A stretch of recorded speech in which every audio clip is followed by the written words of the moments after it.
My name is Thad Graham. I'm the education specialist for victim services here for Family Services Incorporated.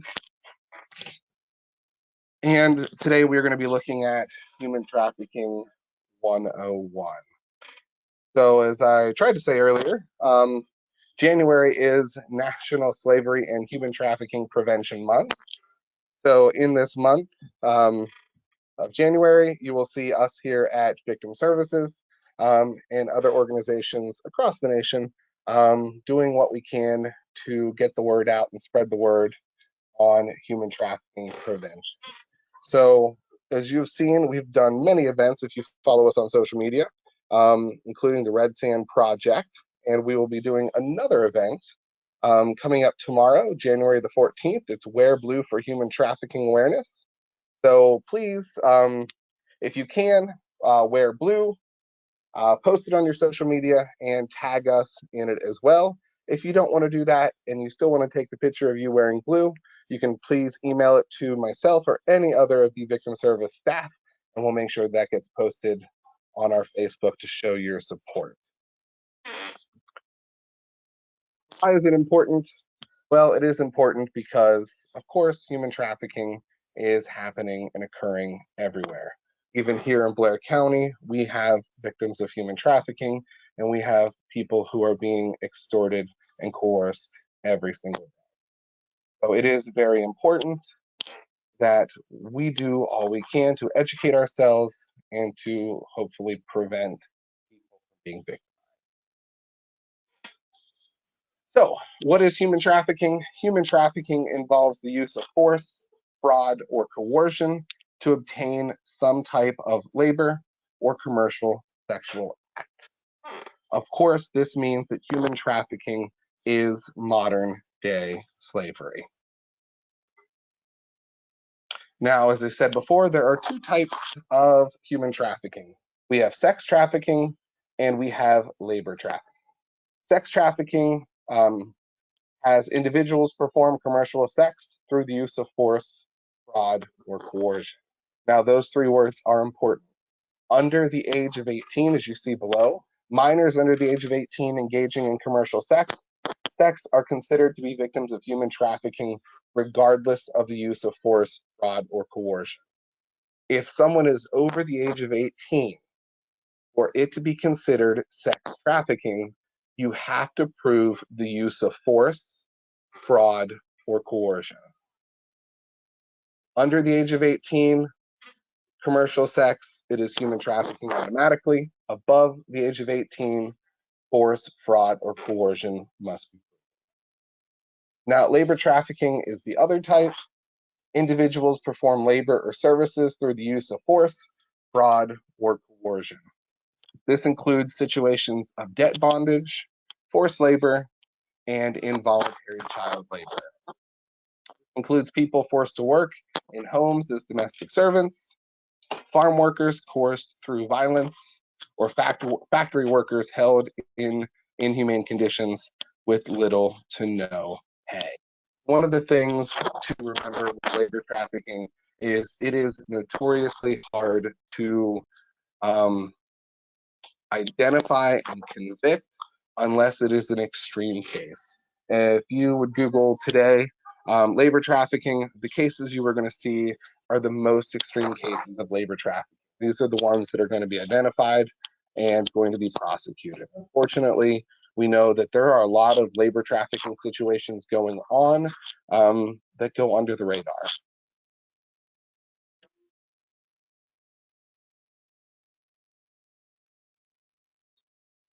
Now, we also have CSEC and familial trafficking.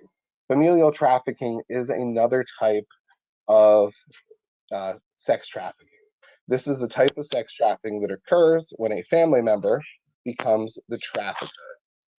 They give the offender sexual access to the victim or pornography of the victim in exchange for something of commercial value.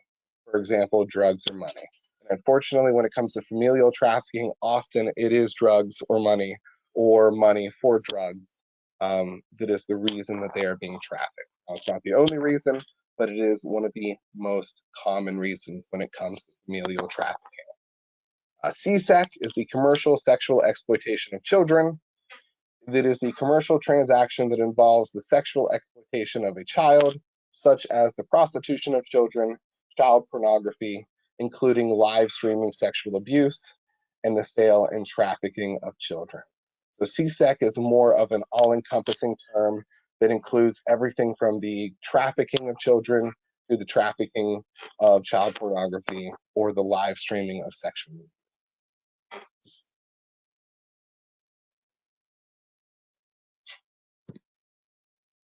So what do we know about children and trafficking? We know that the average age a teen enters the sex trade in the United States is between the ages of 12 and 14. We know that 1 in 6 of these children entering the sex trade or being trafficked are under the age of 12. And we know that males on average are entering the sex trade at a younger age. We also know that for 90% of the victims, child trafficking starts in the home. The average age for a victim of familial trafficking in the United States is only 5 years of age. And unfortunately, for some children, they are victimized as early as infancy.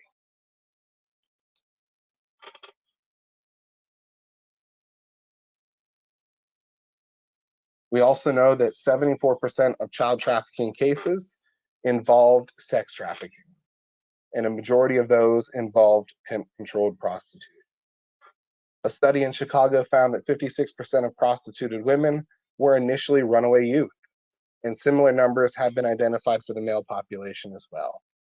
We also know that there is a strong correlation between sexually exploited youth and childhood sex abuse, chronic maltreatment, neglect, and an unstable home environment.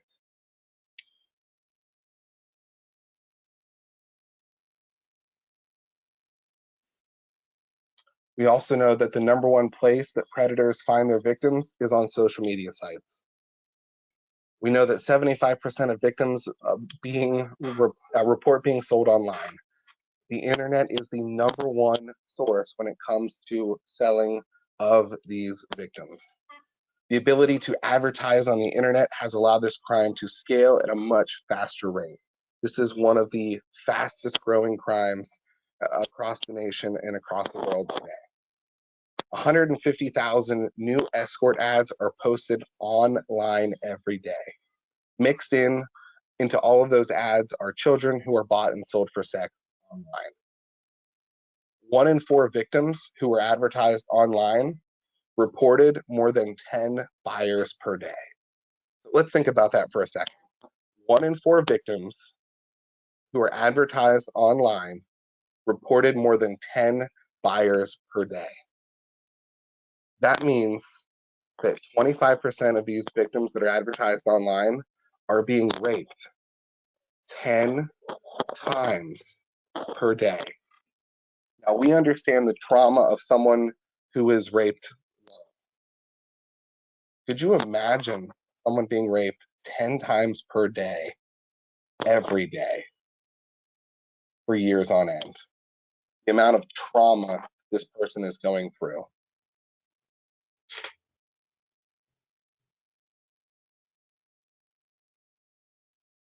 So who is doing this to these people? Who are the traffickers? They're also known as pimps, or they could be called daddy by the family. Oftentimes, victims call their traffickers daddy. They call the other people they work with, the other victims, their family. Traffickers target vulnerable individuals by preying on their personal situations. These men and women are smart.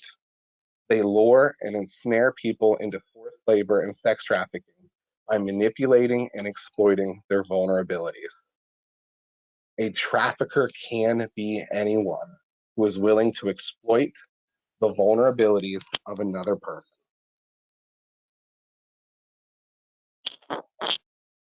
So what are some examples?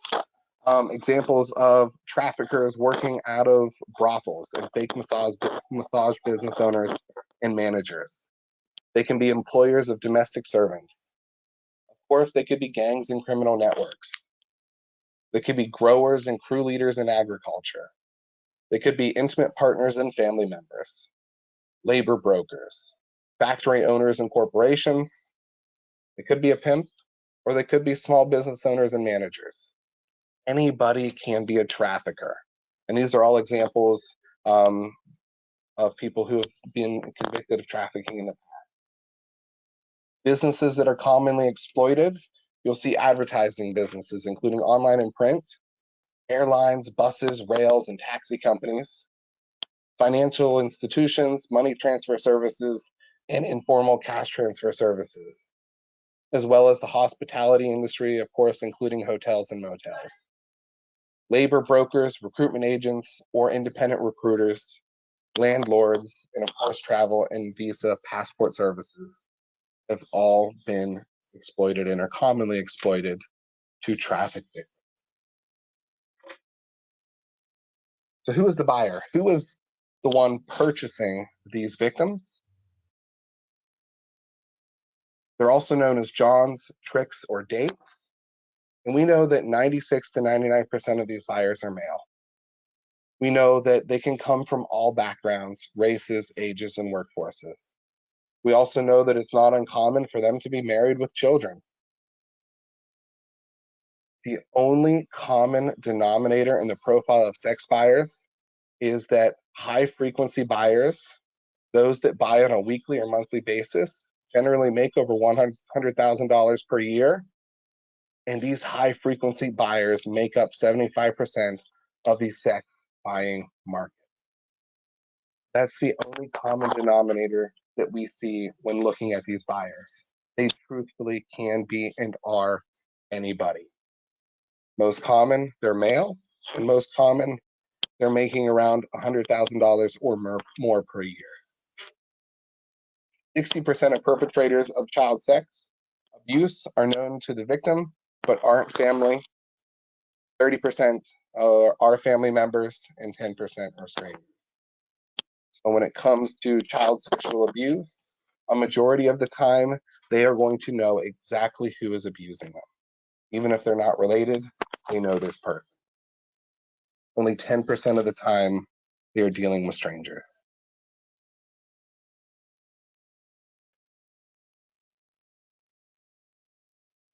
So what are the risk factors associated with trafficking victims? What makes someone vulnerable to becoming a victim? Unfortunately, like we said in the past, all it takes is someone who is able to spot and identify a vulnerability or a risk and the willingness to exploit that. We all have risk. We all have vulnerabilities, even if we don't want to admit it. They're not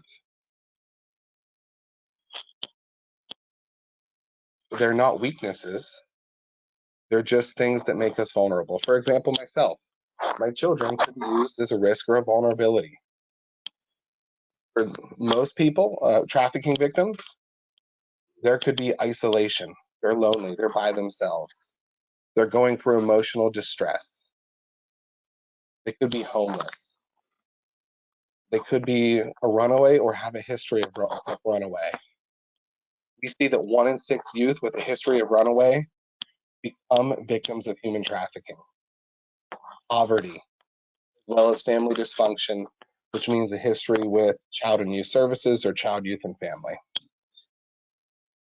The Dallas-Fort Worth area, their number 1 and number 2 identifiers when looking for child victims of human trafficking is, does this child have a history of runaway? And do they have a history with child, youth, and family? Those are their 2 major factors when trying to identify and recover children from victims of human trafficking. Have they run away more than once? Do they have a history with child, youth, and family? Those are the 2 main associations or risk factors that they're looking for.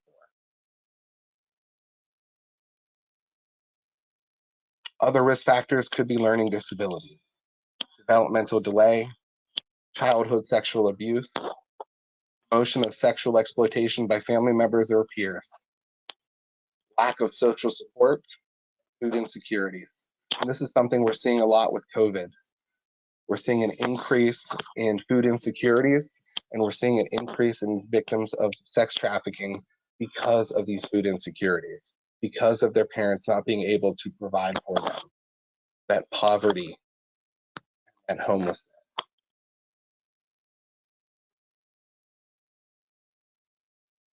Substance abuse, mental illness, lack of personal safety. Unfortunately, all it takes is a naive teenager who believes someone online and meets up with them in person to become a victim of anybody. We know that being female makes you more of a victim. Over 99% of the victims we are finding are female. And we also understand that if you're an LGBTQ plus youth, you are 5 times more likely than a heterosexual youth to be a victim of human trafficking. We also know that if you combine these, for example, if you combine being an LGBTQ plus youth with being homeless or having a history of runaway, that those risk factors increase. There was one study that found that if an LGBTQ plus youth is homeless, they will be approached within 48 to 72 hours by someone who is trying to take advantage of them sexually and possibly traffic them. Within 2 days, someone is approaching them to make them a victim of human trafficking.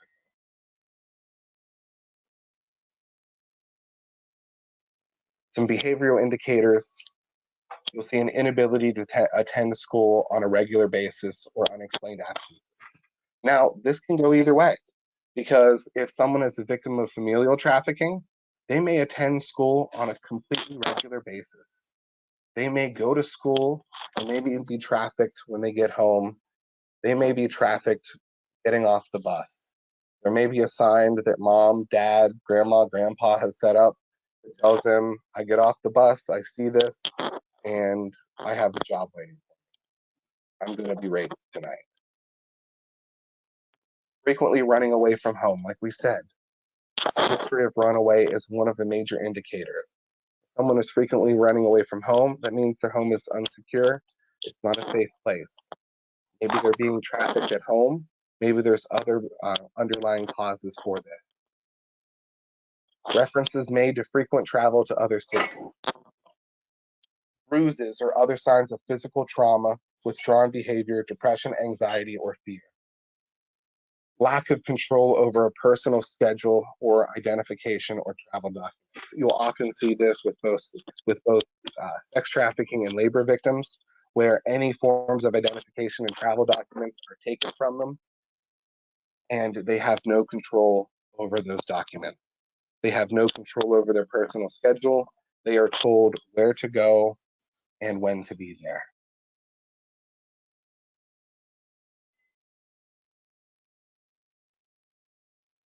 They will have coached or rehearsed responses to questions. Now, this is very important. Traffickers will have rehearsed and coached their victims so that they know what they are allowed to say and who they're allowed to talk to. It is very common that they will have very specific answers to very specific questions when talking with the police or other authority figures. You'll see a boyfriend or girlfriend who is noticeably older and or controlling. You'll see a sudden change in attire, behavior, relationship, or material possessions. For example, if someone isn't able to afford maybe brand name clothing, and all of a sudden now they're showing up in brand name clothing and brand name possessions, that may be a sign or an indicator that they're being trafficked or that something is wrong. Signs of drug addiction. Now, this is common for traffickers to get their victims addicted to drugs. They want them addicted to the point where they can control them, but not to the point where it's going to cut into their bottom line, to where they are able to sell them less. But it is used as a tool. You'll see an attempt to conceal scars, tattoos, or bruises. You will see tattoos displaying the name or the moniker of a trafficker. Remember, these people aren't people anymore to those traffickers. They are a way to make money. They are a possession. and they are going to brand them like you would brand cattle. It's not a person to them, it's a way for them to make money. You may see hunger, malnourishment, or inappropriate dress based on winter or weather conditions or surroundings. You'll see this if you've ever gone to larger cities. You'll see women or men who are not dressed for the condition. It's unfortunately pretty easy to figure out what they're doing.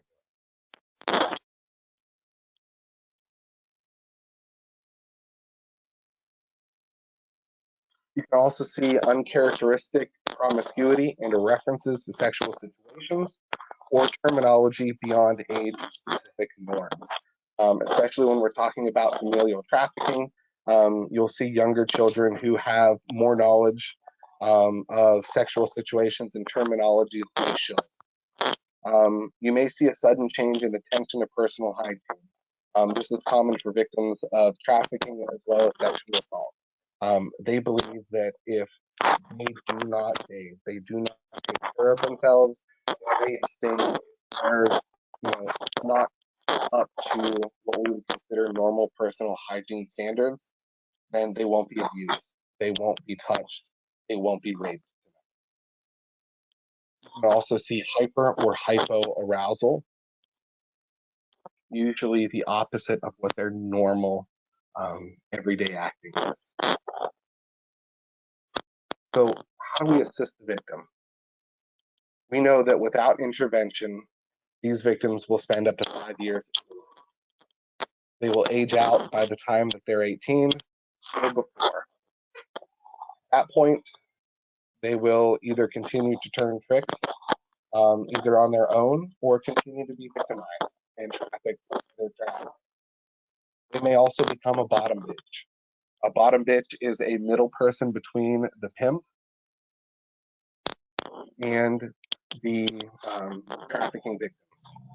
They will often be used to recruit, to remove money from the prostitutes, and to accompany them to make sure that they're not doing what they are, that they're being a good victim. We know without intervention that within those 4 to 5 years that this victim will be raped by up to 5,000 different men. Not raped 5,000 different times, raped by up to 5,000 different people. And we know that they will be raped up to 10 times each day. We also know that this victim will most likely be trauma bonded to her trafficker. 85% of victims reported developing a close relationship with their trafficker. The Romeo pimp tactic of manipulation is very strong, and it is used all the time. They don't see them, the victim does not see the trafficker as someone who is taking advantage of them or someone who is using them. They often see them as their loved one, as their boyfriend or their girlfriend. They love and care about this person, and they're only doing this because they need to provide for the family. It is very common for those victims to not even realize they are victims.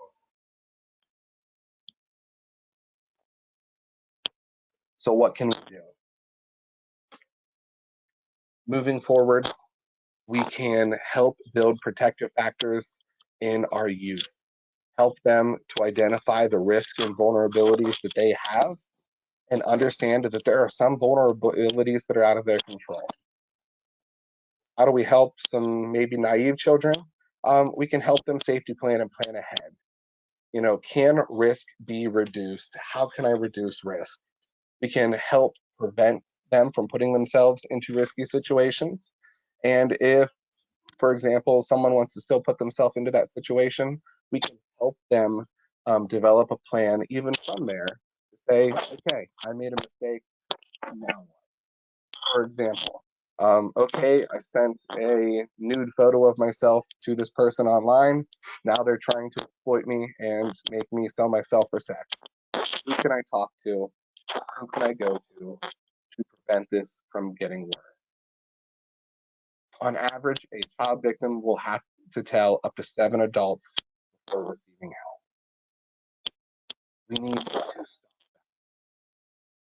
We need to listen. We need to believe. We need to ask questions. 44% of victims reported that no one reached out and offered them help. Story of a 16-year-old who was being trafficked by her family members. She said that she would go into school, she would make eye contact with her teachers. They knew something was wrong, and no one asked. She ended up being victimized for 4 years before her father was caught trafficking her, and she was released. She was embarrassed to say something to her teachers, but if one of them would have asked, she said she would have talked to them. She said she believed that those teachers knew that something was wrong, but they didn't want to get involved. Another 26% of victims report rarely ever being offered help. We need to educate others. We need to ask questions. And of course, we need to support your local human trafficking prevention effort. So how do we do that with victim assistance? We know that the needs of victims of trafficking are among the most complex of crime victims, often requiring a multidisciplinary approach to address severe trauma and medical needs, immigration and other legal issues, as well as safety concerns, shelter, and other basic daily needs and financial hardship. Remember, these victims are way more complex than a normal victim that we're used to working with. They're going to need a multidisciplinary approach. And luckily in Blair County, that's what we have. Oh, went too far. In Blair County, and I know you've seen this from posts in the past, we have the Blair County HART, the Human Anti-Trafficking Response Team. This is a multidisciplinary approach in Blair County. We have representatives from the district attorney's office, law enforcement, children, youth, and family services, drug and alcohol, faith-based mental health, medical communities, as well as local schools. Blair County is doing something to help these victims and to hopefully prevent new victims from coming into light, or new victims from being victimized. What do we need? Of course, we need buy-in, we need access, and we need support from our local community. Right this second, if you know someone who is being victimized or believe someone is being victimized, you can call our Family Services Victim Services Helpline. There's a local number as well as a 1-800 number. It is answered 24 hours a day, 7 days a week by an advocate. 814-944-3585. And if you don't feel safe calling or want to be more anonymous, of course you can text us. 814-944-3585. FSI Victim Services now offers a texting option for victims and for people who believe that someone is being victimized. You believe that you know someone who's being trafficked, or believe that you know of a trafficker, you can reach out to our helpline or of course call your local police department. The information for Family Services here, of course, our information on Facebook and the teen shelter as well. Just wanted to throw this out here. The teen shelter is open. It is still accepting drop-ins for children. They are still doing great work over there. Peg does great work, as well as her staff, giving children in Blair County a place to go when nowhere else seems right. If a child is unsure if they're safe at home, or if they need some time away from their parents, to pull down, the teen shelter and teen center and shelter is a great place to go. It is a great resource for everyone here in Blair County. Like I said, I'm sorry for the technical difficulties earlier. I kind of ran this later than normal. If you have any questions, I will hang out for a little bit. My contact information as well. Please feel free to reach out to me if you have any questions or have any training needs. We will have a more interactive version of Human Trafficking 201 here next week, where we're going to get into a little bit more of the traffickers and into the internet side for victims. So please look forward to that. Like I said, if you have any questions, I will hang out for a little bit. If not, everyone have a wonderful day, and thank you for your time.